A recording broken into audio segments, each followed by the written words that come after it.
আসসালামু আলাইকুম রহমতুল্লাহ।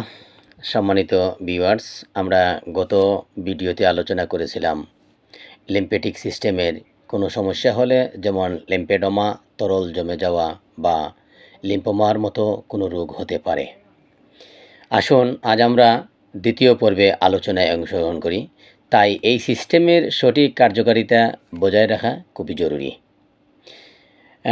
Different from male and female lymphatic system, আজ এটার উপরে আলোচনা করব।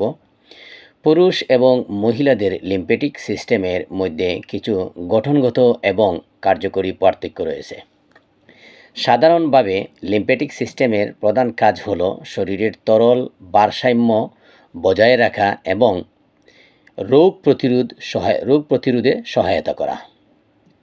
তবে কিছু গবেষণায় দেখা গেছে যে হৃদযন্ত্রের লিম্ফেটিক বিকাশে পুরুষ ও মহিলাদের মধ্যে কিছু সহজাত পার্থক্য রয়েছে, যেটা আমরা দেখে থাকি।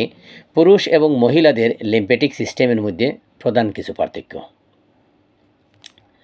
হৃদযন্ত্রের লিম্ফেটিক সিস্টেম হচ্ছে পুরুষদের তুলনায় মহিলাদের হৃদযন্ত্রের লিম্ফেটিক নালীর সংখ্যা বেশি থাকে। কিছু গবেষণায় দেখা গেছে এই পার্থক্যটি অ্যাডম নামক একটি প্রোটিনের অধিকারের কারণে স্পষ্ট হয়। রোগ প্রতিরোধ ক্ষমতার দিকে যদি আমরা পাঠ করি, লিম্ফেটিক সিস্টেমের একটি প্রধান কাজ হলো রোগ প্রতিরোধ করা। লিম্ফ নোডগুলিতে লিম্ফোসাইট নামক রোগ প্রতিরোধকারী কোষ থাকে, যা সংরক্ষণ বা নোডগুলিতে লিম্ফোসাইট নামক রোগ প্রতিরোধকারী কোষ থাকে, যা সংরক্ষণ এবং রোগের বিরুদ্ধে লড়াই করে। তরল ভারসাম্যর দিক থেকে লিম্ফেটিক সিস্টেম শরীরের অতিরিক্ত তরল, যেটা ইন্টারস্টিনিয়াল ফ্লুইড, রক্তে ফিরিয়ে দেয়, যা তরল ভারসাম্য বজায় রাখতে সাহায্য করে। অন্যান্য অঙ্গের দিক থেকে পুরুষ এবং মহিলাদের প্রজনন অঙ্গের লিম্ফেটিক সিস্টেমের মধ্যে কিছু পার্থক্য রয়েছে। পুরুষদের তুলনায় মহিলাদের প্রজনন অঙ্গের লিম্ফেটিক সিস্টেম আরও জটিল, বিশেষ করে গর্ভাবস্থায় এবং হরমোনজনিত পরিবর্তনের কারণে ঘটে থাকে।